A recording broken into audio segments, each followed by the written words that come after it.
In the heart of Lagos Island, amidst the swirl of danfos and the honk of impatient drivers, two young women grew up like sisters. Aisha and Morayo met as teenagers in Queen's College.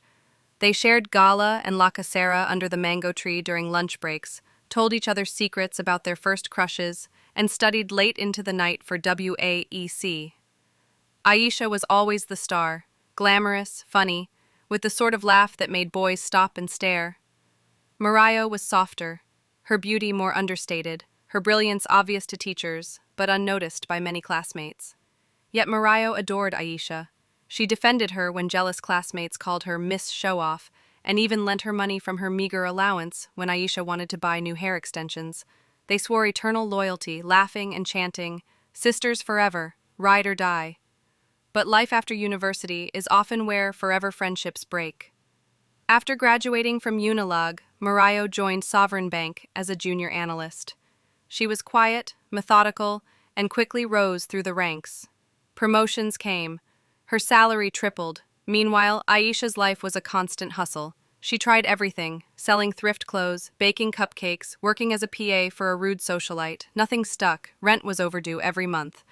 Morayo helped constantly. She gave Aisha 500,000 naira to start an online boutique, paid her rent twice, lent her the keys to her Toyota Corolla whenever Aisha claimed she had business meetings.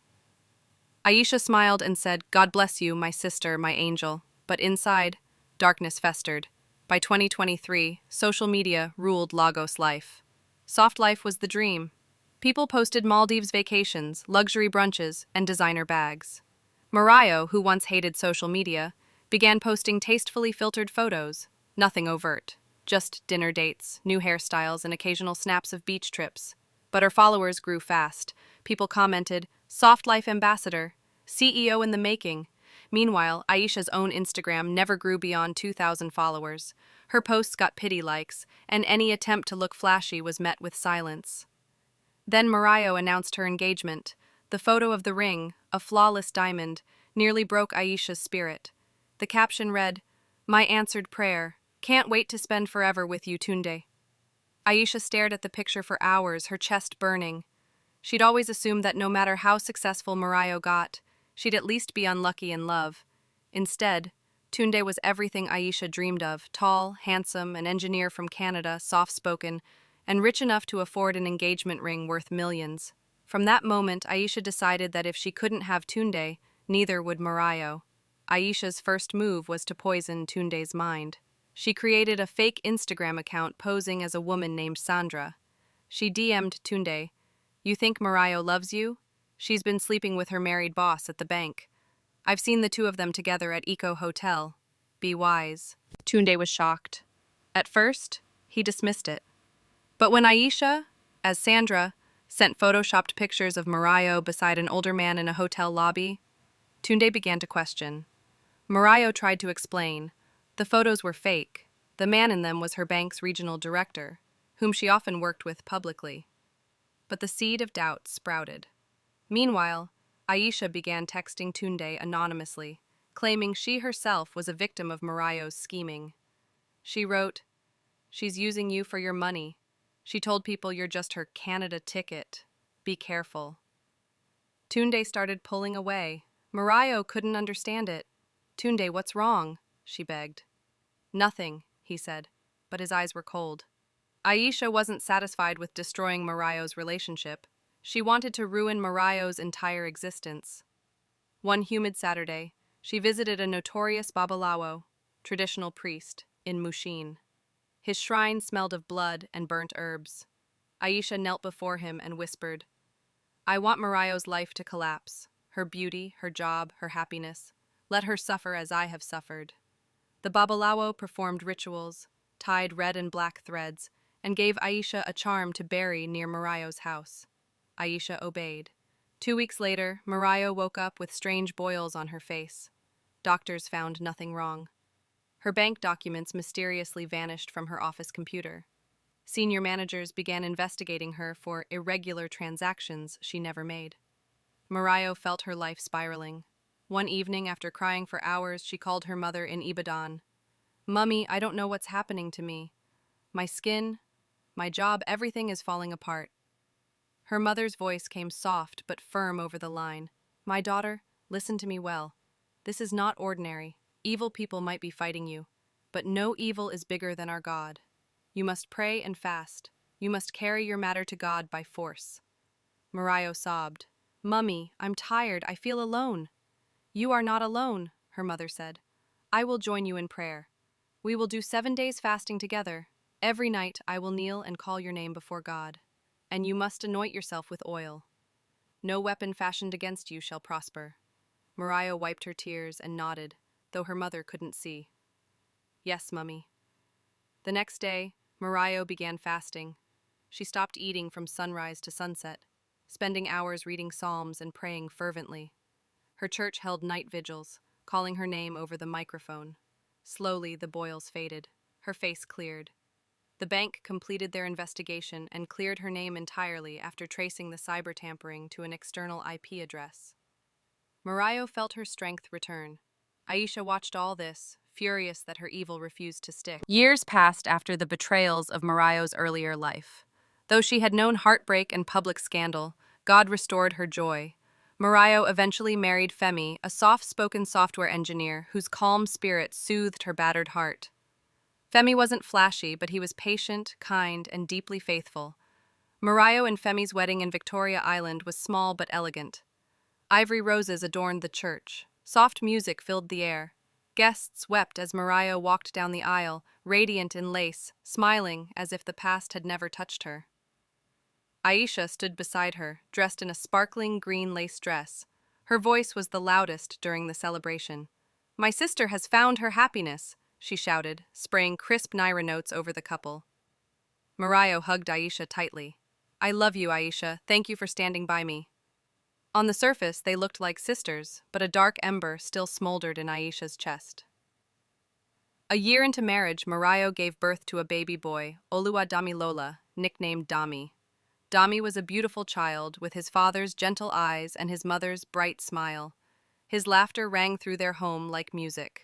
Morayo's Instagram filled with photos of Dami in colorful Ankara outfits, eating birthday cake, or sleeping in his mother's arms. People online called him the miracle child. Aisha was godmother to Dami. She bought him expensive gifts, helped decorate his birthdays, and posed in pictures holding him lovingly. But behind the smiles, Aisha was consumed by an ache that grew deeper every day. Even after everything, she still wins, she whispered to herself on sleepless nights. Despite appearances, Aisha's life was crumbling. Business was slow, debts piled up. No man stayed long enough to become serious. Lagos's gossip machine still whispered about her past, slamming doors in her face.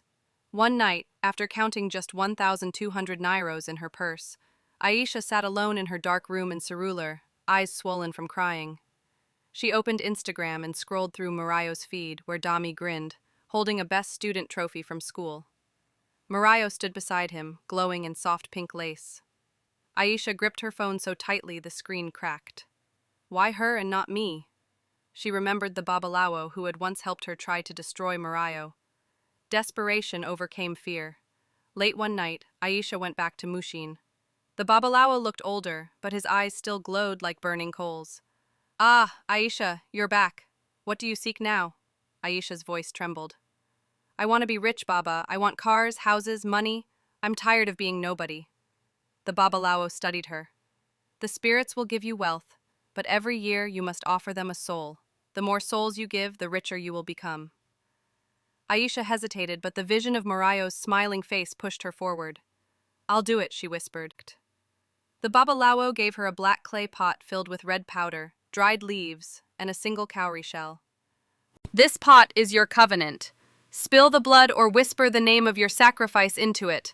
Wealth will follow you like your shadow. Aisha's first victim was a distant cousin who once refused her alone. She invited her over for jollof rice and laced her drink with poison. 2 days later, Aisha signed a lucrative contract to supply fabrics to a new boutique in Lekki. The second year, she sacrificed a random man, a keiki driver, stabbed by hired thugs. Aisha's business soared. She moved into a serviced apartment, bought a sleek Honda Civic, and hosted lavish parties. She grew bolder. She sacrificed an uncle who had disowned her, then an old friend who questioned her sudden wealth. Each soul made her richer, but shadows haunted her dreams. Blood dripped from invisible hands. She sometimes woke up screaming. But the envy burning inside her wasn't satisfied. One day, Aisha visited Morayo's home in Gubagata. Dami ran to hug her, laughing. "Auntie Aisha, see my drawing." He showed her a crayon picture of his family, himself, Morayo, and Femi holding hands under the sun. Aisha stared at the boy. A dark thought slithered into her mind. If I take him, Morayo will finally know pain.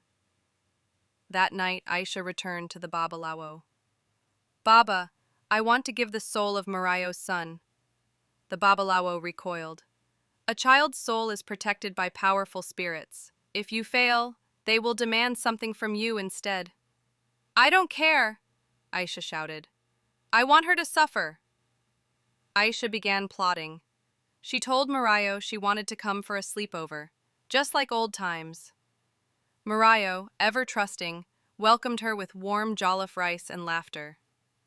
Late that night, as the house slept, Aisha slipped out of the guest room. She entered Dami's room quietly, carrying the black clay pot.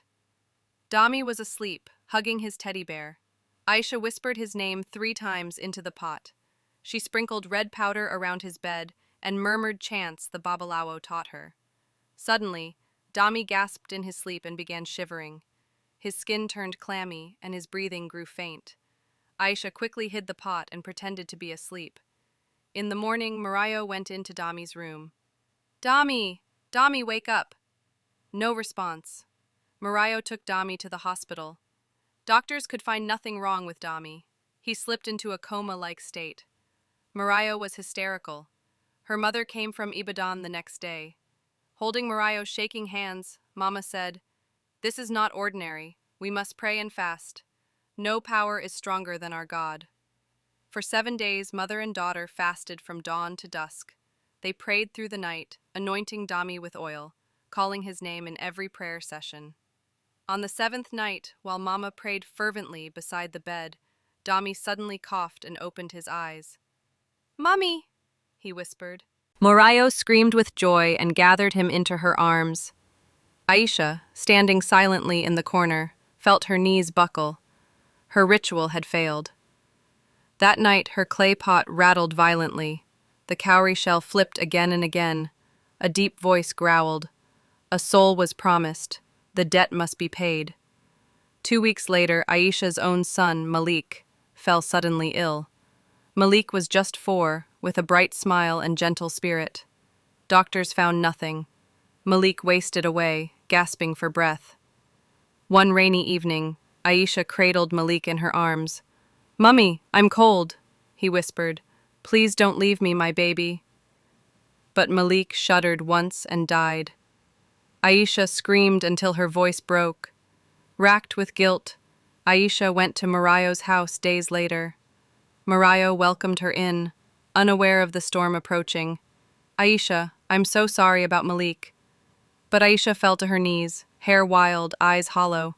"It was me. I tried to kill Dami. I gave the spirits the souls of my cousin, my uncle, strangers. I wanted your son. I wanted you to suffer. But the spirits took Malik instead. I killed my own child with my wickedness."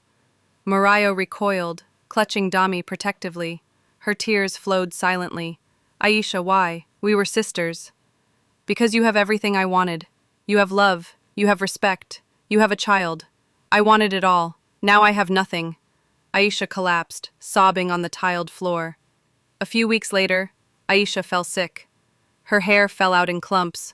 She wasted away, refusing food. On her deathbed, she kept murmuring, "Forgive me, forgive me."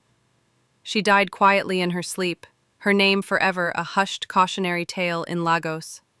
Morayo, though heartbroken, chose to forgive her memory. She continued raising Dami with love and built a foundation for children who'd lost parents to violence and crime. Yet sometimes, late at night, Morayo sat awake remembering the friend she'd once trusted above all others, and how envy had turned her sister into a stranger. Because in Lagos they still whisper, "Beware the friend who stares too long at your blessings." Thank you for watching. Like and subscribe for more stories, and don't forget to hit the notification bell. Bye!